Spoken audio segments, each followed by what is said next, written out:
Chapter 4. That was how I had learned a second very important thing, which was that the planet he came from was hardly bigger than a house. That couldn't surprise me much. I knew very well that except for the huge planets like Earth, Jupiter, Mars, and Venus, which had been given names, there are hundreds of others that are sometimes so small that it's very difficult to see them through a telescope. When an astronomer discovers one of them, he gives it a number instead of a name. For instance, he would call it Asteroid 325.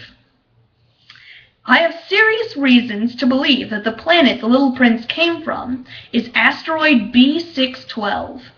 This asteroid has been sighted only once by telescope in 1909 by a Turkish astronomer who had then made a formal demonstration of his discovery at an international astronomical congress. But no one had believed him on account of the way he was dressed. Grown-ups are like that.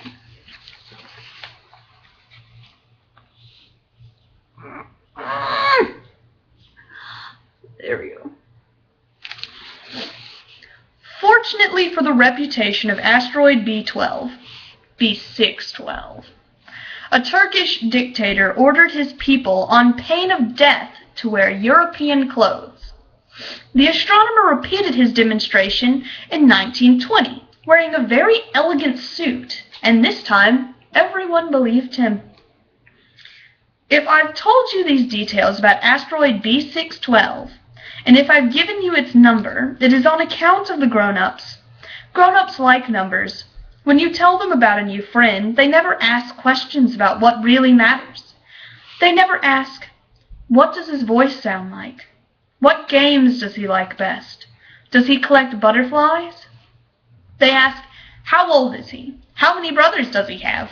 How much does he weigh? How much money does his father make? Only then do they think they know him. If you tell grown-ups, I saw a beautiful red brick house with geraniums at the windows and doves on the roof, they won't be able to imagine such a house. You have to tell them, I saw a house worth 100,000 francs. Then they exclaim, what a pretty house! So if you tell them, the proof of the little prince's existence is that he was delightful, that he laughed, and that he wanted a sheep. When someone wants a sheep, that proves he exists. They shrug their shoulders and treat you like a child. But if you tell them, the planet he came from is asteroid B612, then they'll be convinced and they won't bother you with their questions. That's the way they are. You must not hold it against them. Children should be very understanding of grown-ups. But of course, those of us who understand life couldn't care less about numbers. I should have liked to begin this story like a fairy tale. I should have liked to said, once upon a time, there was a little prince who lived on a planet hardly any bigger than he was, and who needed a friend. For those who understand life, that would sound much truer.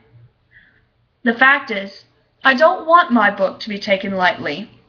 Telling these memories is so painful for me. It's already been 6 years since my friend went away, taking his sheep with him. If I try to describe him here, it's so I won't forget him. It's sad to forget a friend. Not everyone has had a friend, and I might become like the grown-ups who are no longer interested in anything but numbers. Which is still another reason why I've bought a box of paints and some pencils. It's hard to go back to drawing at my age when you've never made any attempts since the one of a boa from inside and the one of a boa from outside at the age of 6. I'll certainly try to make my portraits as true to life as possible, but I'm not entirely sure of succeeding. One drawing works and the next no longer bears any resemblance, and I'm a little off on his height, too. In this one, the little prince is too tall, and here he's too short, and I'm uncertain about the color of his suit. So I grope in one direction and another, as best I can. In the end, I'm sure to get certain, more important details all wrong. But here you'll have to forgive me. My friend never explained anything. Perhaps he thought I was like himself. But I, unfortunately, cannot see a sheep through the sides of a crate. I may be a little like the grown-ups.